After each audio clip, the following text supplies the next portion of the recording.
ringtone humming, headed out to the highway. I should have seen it coming through the years left in the dust, but after all the lessons learned, it would end the both of us. There's a first for everything, like a hand holding mine. Now I'm left here with the pain from her I love you goodbye. And though it hurts to watch my whole world become the woman she would be, the thing that I forgot would set her free. I taught her how to leave.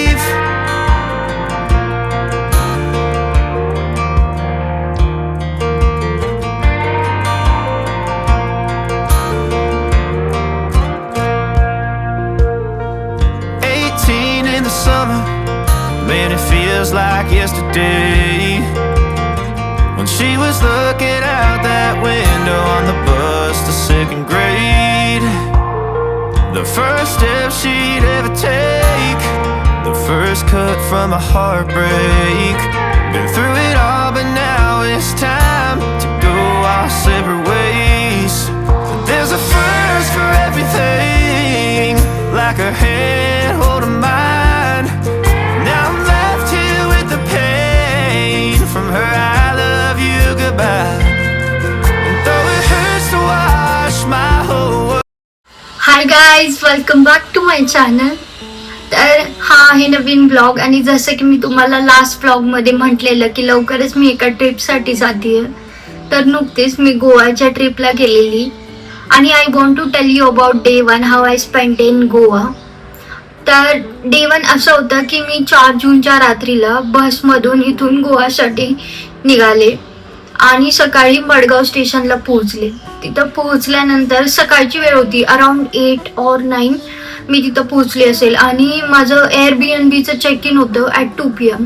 तर मग मी decide केलं की एवढा वेळ तर काहीच करणार आणि कुठे थांबणार, त्यापेक्षा एक रेंटल स्कूटी घेऊन, तसंही रेंटल स्कूटी घेणं म्हणजे मॅन्डेटरीच होतं, कारण की गोवामध्ये फिरायचं तर यू मस्ट हॅव सीन की मोस्ट ऑफ द लोक स्कूटीवरूनच फिरतात. तिथं रेंटल स्कूटीज अवेलेबल असतात, आणि जस्ट मडगाव स्टेशनच्या बाहेर आल्यानंतरच तिथं म्हणजे भरपूर लोक देत होते रेंटल स्कूटी. तर मी त्यातली एक पिक केली, आणि त्यानंतर स्टार्ट झाला आता गोवा एक्सप्लोर करण्याचा प्रवास.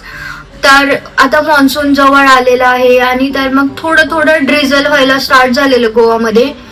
The movement I picked up the scooty आणि स्टार्टेड रोमिंग अराउंड. तर मग फिरले मी थोडीशी, मग एक ठिकाणी थांबले, कारण की आज I wasn't carrying raincoat or anything like that.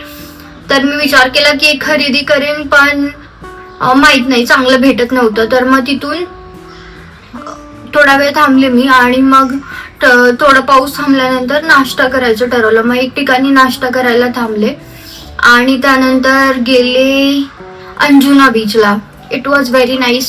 Weather तर चांगलंच होतं, कारण की एकदम सनी नव्हतं, तर मस्त वाटत होतं त्या वेदरमध्ये. खूपच जास्त ऊन नाहीये एकदम डोक्यावरती. तर अंजुना बीच थोडंसं एक्सप्लोर केलं. तिथे एक मस्त डॉगी बॉल सोबत खेळत होता तिथल्या ग्रुपमधल्या मुलांच्या, आणि मग तिथून गेलो एका फोर्टवरती. बीइंग व्हेरी ऑनेस्ट, मला एवढं काही आवडलं नाही ते, कारण की there wasn't much to see. असं होतं की एक वरती टॉपला जाऊन तुम्ही फक्त एक व्ह्यू बघू शकता, म्हणजे आय डोंट नो, मला नाही आवडलं ते. एक साईडला सी होतं आणि एक साईडला रिव्हर होती, so it wasn't that great in my opinion. तर ते एक पाहिलं, आणि त्यानंतर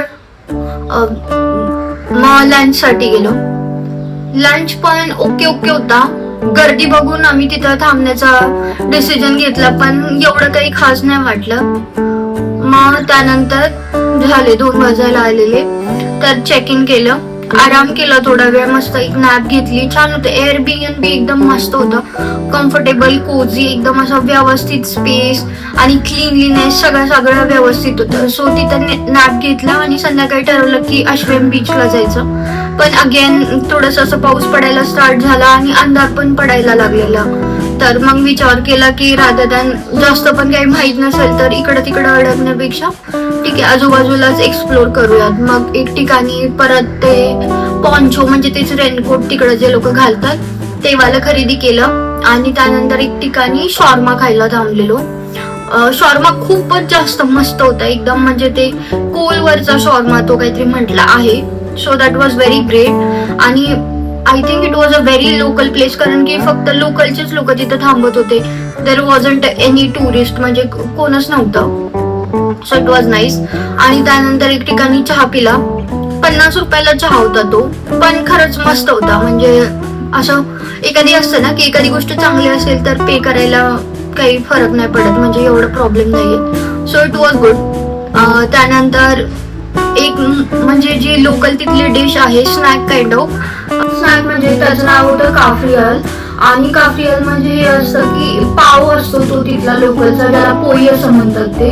आणि त्याच्यामध्ये फिलिंग साठी chicken, fish, prawns, whatever you choose असं असतं. त्याच्यामध्ये मटन पण असतं I guess.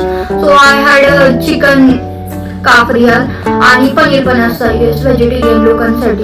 So yeah that was the thing that I had. आणि खूप मस्त होतं ते पण, एकदम पोट भरून गेलं. मला तर आवडलं. म्हणजे आय वॉज प्लॅनिंग की मी तिथली ती पोळी जी आहे ना ती येताना घेऊन येईल, पण मला कुठे भेटली नाही. म्हणजे फक्त पोळी. आय गेस जेव्हा मी नेक्स्ट टाइम जाईल त्यावेळी मी नक्कीच घेऊन येईल. खूप छान होती ते आणि that snack was very good. So that I had. आणि आफ्टर दॅट थोडंसं इकडं तिकडं फिरले आणि एक ठिकाणी परत फिश कटलेट खाण्यासाठी आम्ही थांबलेलो. So that I had and came back to Airbnb. कंटाळा आलेला होता भरपूर. कालच्या दिवसाचा पण कंटाळा होता, कारण की बसमधून म्हणजे ती स्लीपर खूप चांगली बस होती. That was also very good. Paid good amount for it, so it was good. तर ठीक आहे. मग तरी पण कंटाळा होता थोडासा, तर झोपी गेले लवकरच. So that was all about day 1 and stay tuned for day 2. I'll update you about day 2 also. So yeah, that was all about day 1. Thank you so much for watching.